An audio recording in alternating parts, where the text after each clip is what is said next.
just wanted to make sure my webcam and everything was working.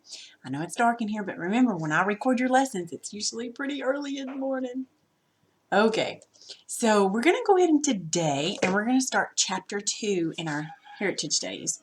Chapter 2 is going to be some stuff that you're familiar with. We're just going to kind of go in a little bit more detail because I remember studying about this kind of stuff in our 4th grade Heritage Studies. So here we are in our 5th grade Heritage Studies. So if you'll look on page, I guess it's page 21. It's just the very beginning of Chapter 2.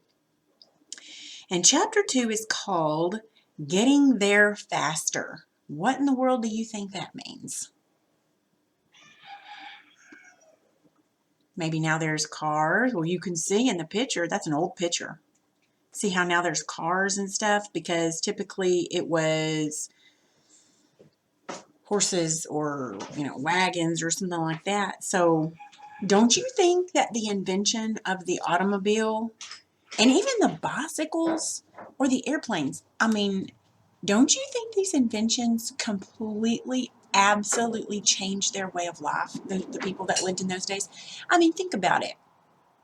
How has the internet or telephones changed our way of life? Because if we didn't have the technology that we have today, I probably wouldn't even know you. And I certainly wouldn't be able to give you any lessons or teach you in your school or anything. So you see how it's changed our lives? Well, just imagine how it changed the people's lives back in the day. Typically, how would you get to school in those days? If you went to the school, you would have to walk or ride a horse. And now you can have someone drive you there. Someone pick you up and drive you there. All right, let's look then on the first page, page 22. Okay. Now this that I have on the screen, this is just like the bulletin board for Chapter 2. It's kind of a timeline starting at 1860 when the first gasoline engine was invented, goes all the way to 1930. And these are intervals of 10 years. So 1860 to 1870, 1870 to 1880, not much happened. 1880 to 1890, 1890 to 1900, and so on. Okay? So this might be something we just refer back to. So let's look at page 22.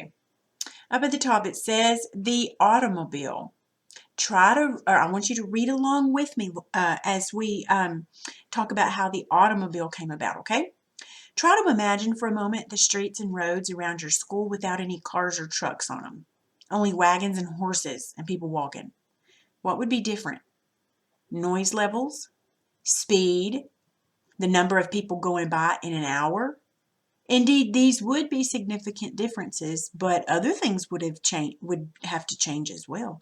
Think of the students who go to your school, which of course we don't go to a public school. But just think about maybe kids that go to your church or something. Do they live close by? Or do they live far away? If they live far away, how would they get to the church without cars or buses? Those who worked on inventing the automobile wanted to increase people's mobility. That's a dark word I want you to look at on page 22. It's on the right-hand side at the very top. You see it says mobility. Okay? Now, a person's mobility is the ability to get from place to place. That's called mobility. All right? Now, they did not imagine the many other things and changes that the automobile would bring. They were just people that were working on inventing the automobile were just like, we just want to do something a little bit better, a little bit that'll get people to, from point A to point B more quickly. So let's look at a very important person. His name was Henry Ford. Young Henry wanted to sleep late and tinker with watches and get out all the farm work that he could. His father got up early every day and let Henry sleep in. Mr. Ford generously gave Henry more tools than most boys in those days could ever hope to have. Henry was the oldest child. His parents worked hard and long. They made a good home for their children. Everything seemed rather slow and changeless to Henry. And then something happened that changed his life forever, and in turn changed America. Do you see that picture of him? That's an old picture there of him on page 23. You see that up there? Now, he was born in 1863. That was during the Civil War. He was born in Dearborn, Michigan. He worked later on for Thomas Edison's illuminating company in Detroit. And then in 1896, he built his first automobile. The Ford Motor Company was established in 1903 and the Model T was introduced in 1908. We could read some more, but that's what we're going to read about him. All right, so he was the oldest. I don't know how many children there were, but he was the oldest of however many there were. His parents were good to him, made him a good life. All right, so let's read right here on page 23 and find out what it was that changed his life and then changed America's life forever. In May of 1876, Henry's mother died. 12-year-old Henry was stunned. His mother had been the light of the whole house, his own guiding star. Henry blamed the hard work of the farm for her death, and somehow the horses that pulled the plow represented in his mind all the work that he believed had killed his mother. He promised himself that he would build a machine that would replace the horse. So that's what gave him the motivation, was the death of his mother. Okay. You see that picture of him? Let's look right below there and read a little bit more about him. That boy was Henry Ford. When he grew up, he made an automobile that the average person could afford. Automobiles put the horse out of the carriage business almost entirely. Later, Ford's tractors put the plow horses out to pasture as well. And eventually, there were more cars and tractors in America than there had ever even been horses. The little farm boy from Michigan became the man who revolutionized modern transportation. That's pretty good. So, what was it that changed his life forever? The death of his mother. And what did he blame her death on? The hard work on the farm. And then every time he saw the horses with the plow, it reminded him of that hard work. So he determined that he would invent something that would replace that. Now, Ford was motivated by his goals. And then, like he was motivated by his goals, it's important for Christians to set goals and to work hard to accomplish those tasks. That's actually a scriptural thing, goal setting. Set a goal and work towards that. Now, you don't know if you'll get there. God may have different plans, but it's good to set good goals and try to work towards those goals, just like Henry did. So he grew up and he made autos and he made tractors, and basically he put the horse and carriage out of business and he helped people. All right, let's look at page 24. Let's look at some of the early automobiles. As early as 1801, I want you to listen as we read. I want you to listen for some of the problems with the early automobiles, okay? As early as 1801, some Englishmen, now Henry Ford wasn't born yet, because remember he wasn't born till like 1863, but as early as 1801, some Englishmen had put steam-powered carriages on the road.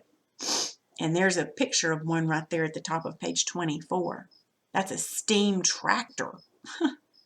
That was made in the 1700s. That's a big-looking contraption. In 1860, Thomas Rickett drove all around England in his steam carriage. He caused a stir with his noisy machine. And soon there was a big debate over such horseless conveyances. People who wanted to stop steam cars were happy when the Red Flag Act, that's in 1865, was passed. This was an English law that said such vehicles could only go 2 miles an hour in town and 4 miles an hour on the open road. That's slow, isn't it? Furthermore, someone had to walk in front of each slow-moving car and carry a red flag. However, carriages pulled by horses could go 10 miles an hour. This discouraged people from using steam carriages. Most people chose to continue using horses and railroads because they could go faster. Besides such laws, the steam cars themselves had many drawbacks. For one thing, the cars were large and heavy.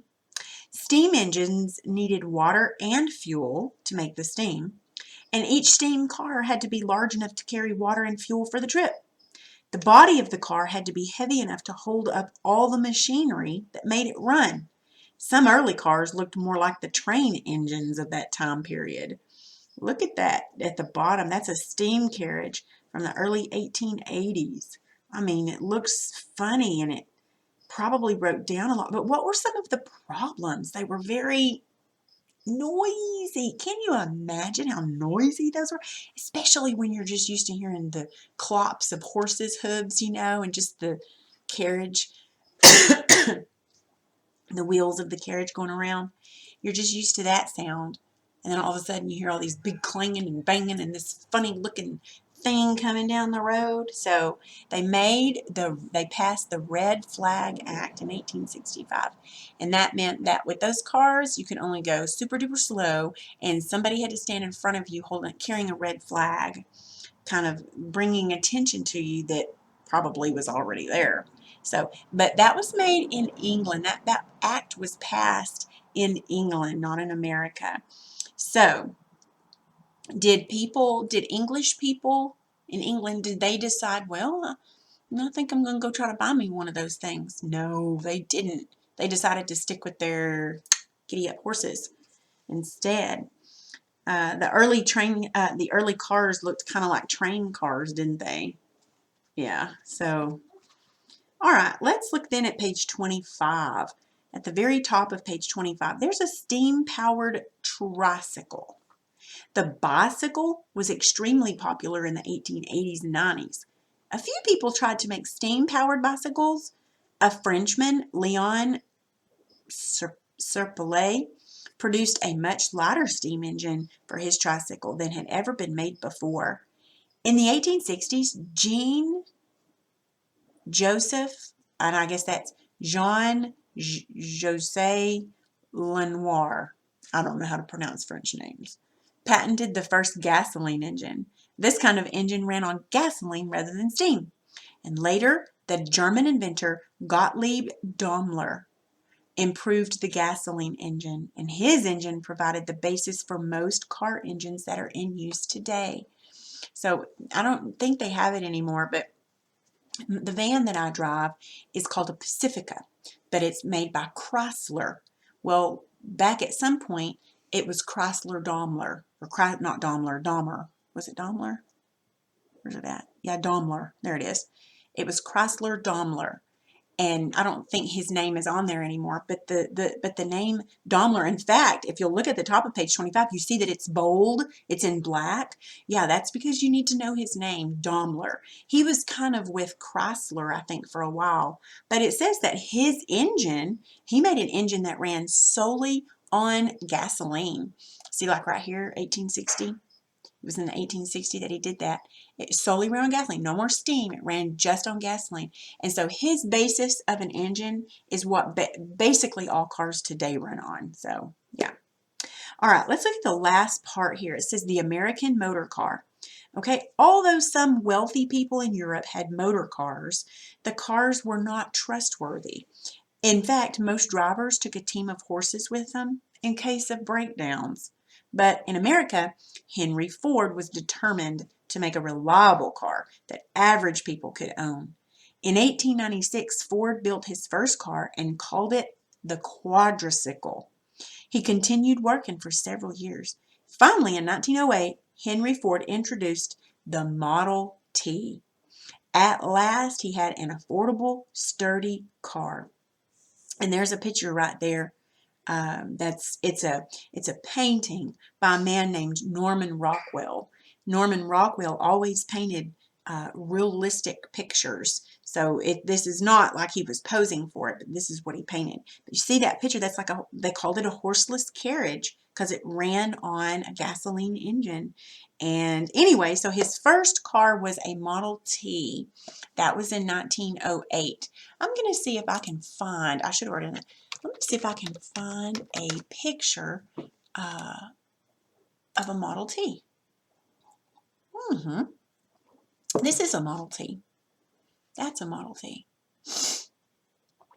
You may have seen one in a parade, maybe, That's what they called a Model T, and that was the very first car invented in 1908. I think that was pretty cool. Now, the Model T had a 20 horsepower engine. Compare that with a riding mower today, which has a 15 horsepower engine, or a Ford Taurus, which has a 140 horsepower engine. The Model T could travel 40 to 45 miles an hour. Compared with today's cars, the Model T was a lot slower. It was less comfortable and efficient and equipped with fewer features. But he did that so that, you know, average people could afford it, not just wealthy people. So the reason it became so popular is because just your average, ordinary family could afford one. So I think that's all we needed to go over today. So your assignment then is going to be work text page 21. And let me get over here so I can see what it looks like. I had it earlier pulled up. Okay, work text page 21. It's going to be really easy. Of course, use your book. Okay, so it's just talking about all the stuff that we read about. So you might have to use your book to go back and find the answers, but it's just 12. And it says to answer each question, and there's only one answer for every question. Just one answer, okay? Just fill in the bubble. Okay, now I have this on Google Classroom for you to do it, but it says that I'm not going to grade it, but I may. I haven't put the grades on there, so I may grade this and I may not. It just kind of depends, okay? All right, I think that concludes our lesson for the day.